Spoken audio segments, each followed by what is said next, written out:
தமிழரின் பண்பாட்டு அடையாளமாக வியங்கும் பொங்கல் திருநாளை கழகத்தின் சார்பில் திராவிட பொங்கல் என்ற பெயரில் சமூக நீதிக்கான கொண்டாட்டமாக முன்னெடுக்க வேண்டும் என தமிழக முதல்வர் ஸ்டாலின் தலைமையிலான திராவிட ஆட்சியில் தமிழகம் முழுவதும் சமத்துவ பொங்கல் விளையாட்டுப் போட்டிகள் கோலாகலமாக நடைபெற்று வருகிறது.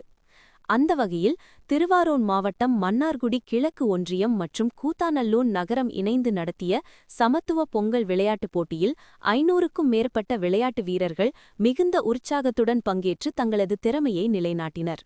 இன்றைய விளையாட்டுப் போட்டியில் கபாடி, மிதிவண்டி போட்டி, கோகோ, கைப்பந்து, கிரிக்கெட், ஓட்டப்பந்தய போட்டி முதலான பல்வேறு போட்டிகளில் ஏராளமான ஆண் பெண் விளையாட்டு வீரர்கள் கலந்து கொண்டு விளையாடி வருகின்றனர். விளையாட்டு வீரர்களுக்கு பரிசு பொருட்கள் வழங்கும் கௌரவிக்கப்பட்டு வருகிறது. போட்டியில் பங்கு கொண்ட விளையாட்டு வீரர்கள் கிராமப்புற இளைஞர்களை விளையாட்டுத் துறையில் ஊக்குவிக்கும் வகையில் திராவிட பொங்கல் விளையாட்டுப் போட்டியை அறிவித்த தமிழக முதலமைச்சர் மு.க.ஸ்டாலின் விளையாட்டு வீரர்கள் மத்தியில் பெரும் மகிழ்ச்சியை ஏற்படுத்தியுள்ளது. தங்களுடைய நெஞ்சார்ந்த நன்றியை தெரிவித்துக் கொண்டனர். இந்த மாதிரி எங்களை மாதிரி இருக்கிறவங்களுக்கெல்லாம் தமிழ்நாடு முதலமைச்சர் ஊக்குவிச்சு கிராமந்தோறும் விளையாட்டு போட்டிகள் நடத்துறது எங்களுக்கு ரொம்ப மகிழ்ச்சியாக இருக்குது.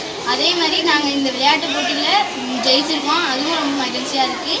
இந்த மாதிரி நிறைய விளையாட்டு வீரர்களை உருவாக்குற தமிழ்நாடு முதலமைச்சருக்கு ரொம்ப நன்றி.